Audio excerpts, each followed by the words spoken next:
மயிலாடுதுறை மாவட்டம் தரங்கம்பாடியில் கொட்டி தீர்த்த கனமழையால் பெருமாள்பேட்டை கிராமத்தில் 10க்கும் மேற்பட்ட வீதிகளில் மழைநீர் சூழ்ந்து பொதுமக்கள் வீடுகளை விட்டு வெளியேற முடியாமல் தவித்து வருகின்றனர்.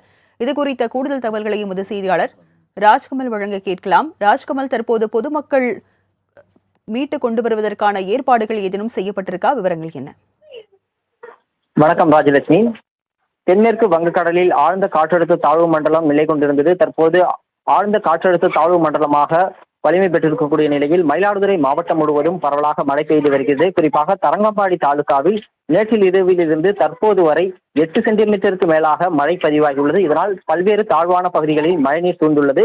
மாணிக்கப்பங்கு ஊராட்சி பெருமாள்பேட்டை மீனவ கிராமத்தில் அப்துல் கலாம் தெரு, ஜான்சிராணி தெரு, பாரதியார் தெரு உள்ளிட்ட 10க்கும் மேற்பட்ட வீதிகளில் மழைநீர் வடியாமல் சூழ்ந்துள்ளது. இதனால் வீடுகளை விட்டு வெளியேற முடியாமல் பொதுமக்கள் சிரமப்பட்டு வருகின்றனர். அந்த பகுதியில் 400க்கும் மேற்பட்ட குடும்பத்தினர் வசித்து வரும் நிலையில் முறையான வடிகால் வசதிகள் இல்லாததால் தண்ணீர் வடிவதில் சிரமம் ஏற்பட்டுள்ளதாக தெரிவிக்கின்றனர். அங்குள்ள குடிநீர் குழாய்கள் தண்ணீரில் மூழ்கியுள்ளதால் அன்றாட குடிநீருக்கு கூட மிகவும் சிரமப்படக்கூடிய ஒரு நிலையில் அவர்கள் தள்ளப்பட்டுள்ளனர். எனவே உடனடியாக மின் மோட்டார்களை கொண்டு அங்கு தேங்கியுள்ள தண்ணீர்களை வெளியேற்றி நிரந்தரமாக தண்ணீர் வடிவதற்கான சூழலை ஏற்படுத்த வேண்டும் எனவும், குழாய்கள் மூலமாக தண்ணீர் லாரிகள் மூலமாக தண்ணீர் வழங்குவதற்கு அரசு நடவடிக்கை எடுக்க வேண்டும் எனவும் அப்பகுதி மக்கள் கோரிக்கை விடுத்துள்ளனர். அரசு விவரங்களை வழங்கியதற்கு நன்றி.